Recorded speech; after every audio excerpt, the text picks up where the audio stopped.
জীবনে প্রথম শারীরিক সম্পর্কে জড়াই যখন আমার বয়স 20। অবাক হচ্ছেন? অবাক হবারই বিষয়। বাড়িতে সৎ ভাইয়ের অমানবিক নির্যাতনের শিকার হতাম প্রতিদিন। অনেকটা জেদের বশত বাবাকে রাজি করিয়ে ঢাকাতে ভর্তি হলাম। থাকতাম ধানমন্ডি শুক্রাবাদ এলাকায়। অনেক বোকা ছিলাম এই সময়। স্মার্টনেস বুঝতাম না তখন। মফস্বলে সাদামাটা মেয়ে ছিলাম। বান্ধবীদের সাথে ক্লাসের বিরতিতে কাছের এক শপিং মলে গেলাম। আমার বান্ধবী তানিয়াকে দেখলাম একটা ছেলের সাথে কথা বলতে। কিছুক্ষণ পর ছেলেটিকে এনে পরিচয় করিয়ে দিল, বলল ওর বন্ধু। ছেলেটি বারবার আমার দিকে তাকাচ্ছিল। আমি ইগনোর করছিলাম। কয়েকদিন পরে আবিষ্কার করি ছেলেটি আমার বাসার পাশেই থাকে। শুরু হলো তার আমার পেছনে লাগা। ফেসবুকে বন্ধু হতে চাওয়া, আমার সাথে দেখা করতে চাওয়া, ভার্সিটির গেটে দাঁড়িয়ে থাকা। মেয়ে মানুষ নানা করতে করতেই কখন যেন প্রেমে পড়ে গেলাম। তার অবশ্য আগে একজন প্রেমিকা ছিল। সেই মেয়ে নাকি তার সাথে অনেক বড় প্রতারণা করেছে। দিনের পর দিন ভালোবাসার মিথ্যা অভিনয় করেছে। বলতে গিয়ে ছেলেটা কাঁদো কাঁদো হয়ে গেল। ছেলেটি আমায় অনেক অনুরোধ করলো আমি যেন তার সাথে এরকম কখনো না করি। ছেলেটির নামটাই এখনো বলা হয়নি। ওর নাম ছিল শরণ, আর আমি মোনা। এইভাবে চলছিল আমাদের প্রেম। কিছুদিন পর লক্ষ্য করলাম ও আমার একটু বেশি কাছে আসতে চায়। আমি মফস্বলের মেয়ে, এত কিছু তখন বুঝতাম না। ওর বাবার বাসা ছিল কুমিল্লা, কিন্তু পড়াশোনা ছিল ঢাকাতেই। শরণ আমার থেকে অনেক স্মার্ট ছিল। একদিন আমায় বলল ওর বন্ধুর জন্মদিন, বাসায় দাওয়াত করেছে সব বন্ধুদের। বলল আমাকেও নিয়ে যাবে। আমি সাজুগুজু করে শরণের সাথে বের হলাম। বন্ধুর বাসা মিরপুরে। বাসায় খেয়ে দেখি তার বন্ধু ছাড়া আর কেউ নেই। আমি একটু ভয় ভয় পাই। অনেকক্ষণ পর বন্ধুটি চলে গেল। আমি আরও ভয় পেলাম। আমি বললাম, কই তোমার বন্ধুর জন্মদিন? অন্য বন্ধুরা কোথায়? শরণ বলল, একটা প্রবলেমের জন্য প্রোগ্রাম বাদ দেওয়া হয়েছে। আমি শুনে সাথে সাথে বললাম, আমি এখানে থাকবো না, আমাকে নিয়ে চলো। শরণ শুনলে আমাকে একটা হেঁচকা টান দিয়ে বিছানায় ফেলে দিল। অনেকক্ষণ ধস্তাধস্তি হলো, আমি চিৎকার করছিলাম। একসময় শরণ আমাকে ছেড়ে দিল। বলল, তুমি এত খ্যাত কেন? ঢাকাতে কম বেশি সব বয়ফ্রেন্ড গার্লফ্রেন্ডরাই ফিজিক্যাল করে। আমার সব বন্ধুরাও তার গার্লফ্রেন্ডের সাথে করে, আর তুমি সত্যি একটা খ্যাত। আমি খুব কান্না করছিলাম। সেই যাত্রায় বেঁচে যায়। এরপর থেকে শরণ আমাকে ইগনোর করে, কথা বলে না। আমিও একটু এড়িয়ে চলি। একদিন ওর এক বন্ধু মারফত জানতে পারি শরণ ঠিকমতো ক্লাসে যাচ্ছে না, খাওয়া দাওয়া করছে না, সবসময় মনমরা হয়ে থাকে। শুনে কেমন যেন মায়া হলো। শরণকে ফোন দিয়ে দেখা করতে বললাম। আমি ওকে দেখে চমকে উঠলাম। কেমন উস্কো খুস্কো চেহারা হয়েছে। শরণ আমার কাছে এই দিনের জন্য মাপ চাইল। এটাও বলল তার আগের গার্লফ্রেন্ডের সাথে তার একটা ফিজিক্যাল রিলেশন ছিল, তাই তার চাহিদাটা এখনও রয়ে গিয়েছে। আমি শরণকে বললাম, তুমি আমার সব কিছু পাবে, কিন্তু তার আগে আমাকে বিয়ে করতে হবে। শরণ কিছুটা চুপ হয়ে গেল, বলল, ভেবে দেখি একটু। কয়েকদিন পর আমার ফাইনাল পরীক্ষার ছুটিতে গ্রামে গেলাম। সপ্তাহের মতো কাটিয়ে আবার ঢাকা ফিরেছি। শরণ ফোন দিয়ে বলল আমাকে বাস স্ট্যান্ডে নিতে আসবে। বাস স্ট্যান্ডে নামার পর শরণ আমায় বলল, হোস্টেলের পরে যেও, আজ আমরা বিয়ে করব। আমি কি বলবো বুঝতে পারছিলাম না। শরণ বলল, প্লিজ না করো না, আমি সব ব্যবস্থা করে রেখেছি। যাই হোক, এক কাজী এসে বিয়ে পড়ল ওর এক বন্ধুর বাসায়। আমরা বিয়ের পর কক্সবাজারে গেলাম। সব কিছু যেন স্বপ্ন মনে হচ্ছিল। এভাবেই চলছিল দিন। এরপর লক্ষ্য করলাম সরেনের ফোন প্রায় বিজি থাকে, সারা রাত বিজি। আমাকে বলে তার বাবা, তার বন্ধু বিদেশ থেকে ফোন দেয়। দিনের পর দিন চলছে এরকম। আমি ওর ফোন দেখতে চাইলে বলে মোবাইল পার্সোনাল জিনিস, এসব দেখা যাবে না। আমি কি কখনো তোমার ফোন দেখতে চাইছি? আসলে তুমি খ্যাতি থেকে গেলে। খুব কান্না করেছিলাম ওই দিন। এরপর অনেকের মুখে শুনতাম শরণ অন্য মেয়েকে নিয়ে ঘুরে বেড়ায়। একদিন হাতে নাতে ধরাও পেলাম। সেদিনও ও আমাকে রাস্তায় সবার সামনে থাপ্পড় মেরে অপমান করে তাড়িয়ে দিয়েছিল। আমি তখন পাগলের মতো অবস্থা। আমি সরেনকে বললাম আমাকে ডিভোর্স দাও।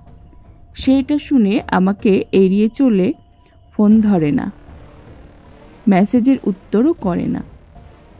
এর মাঝে প্রায় শুনি সরেন মেয়ে নিয়ে এখানে গেছে সেখানে গেছে। সরেন নিজেই একদিন আমাকে ফোন দিয়ে দেখা করতে চাইল। আমিও গেলাম। কিছুক্ষণ পর চুপ থেকে বলল, জানি আমার কিছু খারাপ অভ্যাস আছে, আমি চাই সেগুলি থেকে বের হতে, আর এই জন্যই আমার তোমাকে দরকার। অনেক তুমি পারবে আমাকে ফেরাতে। আমি কতক্ষণ মূর্তির মতো চুপ করে থাকলাম। এরপর বললাম, ঠিক আছে, আমি তোমার পাশেই থাকবো। এরপর ভালোই চলছিল। ওকে নামাজ পড়তে বললাম। ও অনেকটাই বাধ্য হতে লাগলো। আমিও স্বস্তি পেলাম। একদিন বলল, চলো কক্সবাজার ঘুরে আসি। রাজি হলাম। ওখানে যেতে যেতে রাত হলো। শরণ ক্লান্ত ছিল, ঘুমিয়ে পড়ল। মাঝরাতে ওর ফোনে মেসেজ আসতে লাগলো বারবার। আমি সরেনের মোবাইল লক কোড জানি। ওকে অনেকবার খুলতে দেখেছি, কিন্তু আমি কখনো খুলিনি। সাহস করে খুললাম। একটা মেয়ে লিখেছে, জানো গত পরশু রাতে তোমার সাথে যা হয়েছে আমি ভুলতে পারছি না। তোমার শরীরের গন্ধ আমার নাকে লেগে আছে। আমার তো মাথা পাগলের অবস্থা। আমি ওর সব মেসেজ পিকচার ঘাঁটতে লাগলাম। আমি যা দেখলাম ভাষায় প্রকাশ করার মতো না। অগণিত মেয়ের সাথে তার ফিজিক্যাল রিলেশন। আমি ভয়ে কাঁপতে লাগলাম। এ কার সাথে শুয়ে আছি আমি? গত এক সপ্তাহে 3 থেকে 4টা মেয়ের সাথে ওর ফিজিক্যাল হয়েছে। আমি হাউমাউ করে কাঁদতে শুরু করলাম। আমার কান্নাকাটির শব্দে শরণ ঘুম থেকে জেগে গেল। উঠেই দেখলো ওর ফোন আমার হাতে। ওর আর বুঝতে বাকি রইল না। অনেক চড় থাপ্পড় লাথি পড়ল আমার শরীরে, অকথ্য ভাষায় গালাগালি।